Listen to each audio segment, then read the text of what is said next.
Welcome to my YouTube channel. That feels so good to say. I can't believe I'm finally here. Like, I genuinely can't believe I'm finally here. And I think it will make more sense. Wait, I'm missing my jewelry. I'm coming. I genuinely did not want my first video on here to be a get to know me video. I didn't want it to be an introductory video. I just wanted to get into posting my vlogs, and at some point I will do an introductory video because I do not like talking about myself for long. If I start, I might just end up yapping continuously. So I was trying not to do that, but I've just come to realize that it just makes sense for me to actually do this. It makes more sense because I feel like a lot of people I've barely heard me talk, even on my social media, my Instagram, my Twitter. A lot of people still come out to say they don't even know how I sound like, and I'm like, okay, let's not start YouTube on that note. I put up polls on all my social media accounts so that they could send in questions, but I'm going to do like a brief introduction on who this face is. So my name is Zainab Koforola. I mostly go by Kofo. That's what I'm known by on all of my social media. I'm a 23-year-old Nigerian Muslim girl currently living in China. I moved here 6 years ago for my MBBS degree. I'm now a medical doctor, a content creator, and also a business owner. I've been creating content for about 3 years now. I also have a business called Curated by Kufu. We deal in sourcing of products from China to anywhere in the world. I love documenting my life so much. I don't think I have the most interesting life, even though my father is very convinced I am. That man wants me to write a book. I love traveling so much. That's one of the things that I share on social media, and it started pretty much after COVID. So I came to China. Should I be sharing this? But let me just give you guys the tea. When I came to China, COVID started 3 months into my coming to China, and we were locked down for so long. So immediately the lockdown was lifted, I just wanted to leave. I always wanted to leave my hostel. I always wanted to leave my dormitory. So I would find myself always traveling. It sort of became a form of escapism. I don't think if that is a good thing. So now I've sort of stabilized a bit now. It's no longer coming from trying to escape and all of that. It's from a point of, oh, I actually love seeing new places. I love trying new food. I love just experiencing new things with people, especially if you can go. I don't mind solo traveling. I've done it a couple of times, but it's definitely more fun when you do it with other people. But if you do not find people to travel with, maybe pack your bag and go. Like, don't wait for anybody. This is your 20s or your teenage years. If you have the money, don't wait for anybody, just go. And I say I love cooking to an extent, but I only like cooking for my loved ones. It's sort of like a love language for me, and I do it at my own pace. So I would not put that so much out there. I would not, don't hold me to that. I also love flowers so much. It's something that I've shared a lot of times. It's something that makes me happy. And yeah, I love miniature toys. That's a niche thing for me. Like, I like tiny things. I love building blocks. I have a couple of Legos. I will share some of that with you guys. That's pretty much about me. And did I mention I'm a medical doctor? Yeah. Right now I currently speak English, Yoruba, Chinese to an extent. I don't like how I sound with Chinese, but I can get by. So I speak Chinese and I can read Arabic. Because again, I'm a Muslim girl. I can only understand a little bit of Arabic. I can't speak it really, but I genuinely want to learn Arabic very soon. I also want to learn French. I think that's another language I want to learn. Arabic and French, and also get my Chinese to a better standard. Consider myself an ambivert. I can be extroverted in the right settings with the right people, but most of the time I just like to be by myself. I'm usually at home. I don't like to go out for most of the time. And even when I go out, it takes me a lot of days to sort of recuperate. My favorite color is pink. If you if you have me on Instagram or Snapchat, you pretty much know my favorite color is pink because all I ever post is pink. Everything, most times everything I wear is pink. You would always find something pink on me. I love pink so much, and I didn't always like pink. I don't even know, it just started all of a sudden. But I think if I was to pick more than one color, I would say pink, red, and orange. Just those three colors look so good on me. I don't even know why I'm not in pink today, but I have something pink. I don't know why, but yeah. I love mango so much. That's my favorite fruit in the whole world. Like, I wish I could be a mango. I love mango so much.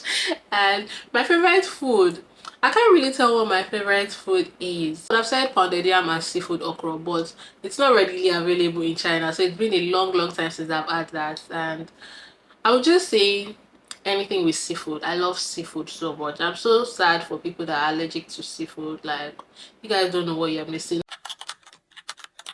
My favorite things to watch are sitcoms, rom-coms, and K-dramas. I just love them because they don't stress me out. I do not understand why I should be watching something that will stress me out. Like, life is already hard enough.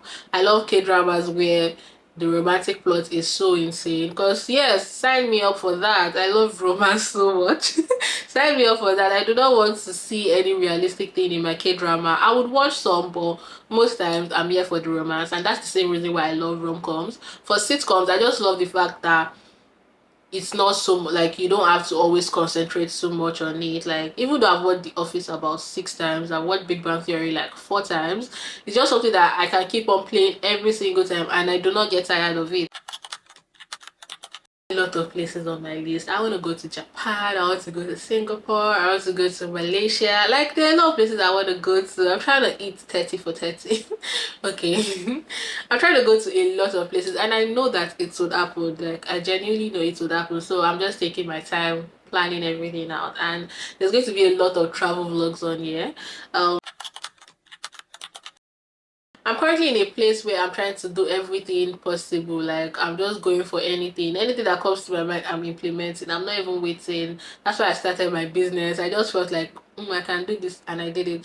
The YouTube thing too. People would always ask me, Kofo, don't you have a YouTube channel? Kofo, how come you don't have a YouTube channel? So yeah, I'm finally going to do it because I think I can. Like, that's literally why I'm doing it too. And I feel like I can be very interested. So and most times it's going to be vlogs. That's one thing I genuinely love doing. I love to vlog, especially when I travel. So there's going to be a lot of travel vlogs, maybe fashion here and there. I'm not sure. Let me know what type of content you guys would love to see from me also. I'll say right now I'm very optimistic about life. I feel like things are just going to keep on getting better from here on out. I just genuinely believe that. Transitioning has not been great. It was sort of bumpy, but we're getting into it. We are getting there now. So then why are you asking me? You want to see me? Are you trying to see me? So I think this is a whole different video on its own. Like, I'll come back to answer this. At the point where I am right now, I'm going to stay in China for a bit. I genuinely love China. I don't think you guys understand, but things are so easy to do here. And I always just tell everybody that wants to come, as long as you have your money, you enjoy China. Like, money is the only thing that could probably give you issues in this country. Everything is working. That's what I just have to say. And I know a lot of people will talk about, oh, the racism, the language barrier, but I don't know if it's my type of personality, but those things do not really gets to me. Yes, they are not the greatest, what's the name, but the advantages to me outweigh the disadvantages. It's so safe here. Life is really okay. Things are affordable. Sort of. Sort of. Things are quite affordable. I didn't even know that I was doing fashion. I'm never going to lie to you people. I still don't even think that I am doing so much. I think with more money, I'll be unleashing more things. Inshallah. So I feel like with time I will be doing more things. I really hope to have a fashion brand in future. I have so many ideas of things I want to do. I also learned to sew when I was younger. Not so young. I was in my mid teens, maybe 15, 16. I learned how to sew. So they are just things that I feel like they've come to me. First, I love that you want to cover your hair. I hope Allah subhanahu wa ta'ala makes it easy for you. It's definitely not been easy keeping up with it, but I feel like you just need to renew your intention. I was not always an hijabi. As much as I grew up in a Muslim home, I went to school in a mixed school, so hijabs were not allowed. So for a long time, I did not even understand why I would have to wear the hijab every time I went home on holiday. Like, it did not make it was just a thing of I'm just at home. But with time I understood why I needed to start wearing the hijab, and it just made it easier for me. You just need to figure out your why. You need to know that you're doing this for Allah and you're just doing it for only Him. You're not doing it for anybody. You're not trying to please your parents. You're not trying to even please yourself. It's just for Allah, and that's just it. I think that pretty much makes it easier on me. Oh, thank you so much. I really I really appreciate that. I find it so cute when people say they recreate things I wear. I think this was something I was very, very adamant about. I genuinely did not want to be the typical medical student. I did not want to be the typical medical doctor. I fought so much against that. I've always been someone that did not take life so serious. And it's just now that I even started like deep in life. Like I started like, oh wow, this thing is for real. So most times I do not take life so serious. I would still like clock in when I need to. Most times when it's time for exams, I would go offline. I'll deactivate my social media so that I can focus on my exams. Like for medical school, you just have to know your strengths and your weaknesses. If you know that you have to read daily, maybe they'll please read daily. But for me, it did not work like that. I could pretty much chill for most of the semester. I'll go to classes here and there, and then when it's about time for the exam, I would lock in and everything's gonna be Gucci, okay? So that was why I was able to actually have fun while I was at it, and I was just very intentional about not losing myself to medical school. But trust me, there's still going to be some period of time that you'll be looking at yourself in the mirror and you'll be like, I don't even know who this person is. Medicine is just that course that takes so much from you, and you just have to give it sometimes. But that does not mean that you should not. I don't believe that you should not have some sort of balance. I do not believe in making medical school your whole entire personality. If it works for you, great, but it did not work for me personally. I'm not taking my license exams anytime soon, at least not for the next year. And that's because I'm currently taking a gap year. It was something I discussed with my parents and they agreed. I feel like I've been in school for so long. I've always just known school and I've done well at it, and I just decided that okay, I'm going to take time out after graduation, because if I do not take the time out now and I just jump straight into taking my licensing exams, I don't think there will be that time to explore other interests anytime soon. So currently I'm doing a gap year, and that's why I can also decide that I want to start YouTube, because I have the time now. So I'm taking a gap year to focus on content creation and also my business, like I've mentioned earlier. I feel like this is one of my friends. They've been hounding me about when I'm coming to Nigeria. And genuinely, I thought I was going to be in Nigeria this year. It's not looking good. I do not think I will be in Nigeria this year. I'm hoping I can. Like, if I could. It's just that I do not want to come for I don't want to come for 30 December. I feel like that's the worst time for me to come to Nigeria. I don't think I could handle the stress of Lagos, because I live in Lagos, and I don't think I could handle the stress of Lagos during 30 December. But if that's the period when I can come, you guys will see me there and I'll take you guys along on YouTube also. I feel like as a med student, the next thing for you to do is your licensing exam. I just decided to take a gap year because that's what works for me. I did not want to be burnt out, and my parents accepted. Like my parents were like, oh, they also understand. I would not say that this is what will also work for you, but most people, the next thing is you just go for your licensing exams. If you don't go for your licensing exams, you do a master. If you see that my scarf is in one place all day, there are a lot of pins in them. And I feel like there's also another question about hijab tutorial. I've always gotten this question a lot of time, and the thing is that it's not like I do not want to do it. I just feel like it is so basic, I don't understand how to film a video around it. I would say life is pretty much really okay. You would find your space. There are mosques here where you can pray. As much as China is not a religious country, you can still show up as yourself. I do not notice the racism. Most times my friends are the ones always like, Kofo, you see what just happened? And I'm like, what? They're like, oh, that woman left because we're here. And I'm like, really? Like, I know they look there. Like, I really do not just look at it. I know, like, I don't really care that much. So it has been really okay for me. Obviously, I can only talk on my experience. So as a Muslim, I feel like you would there are allow stores, you can get allow food.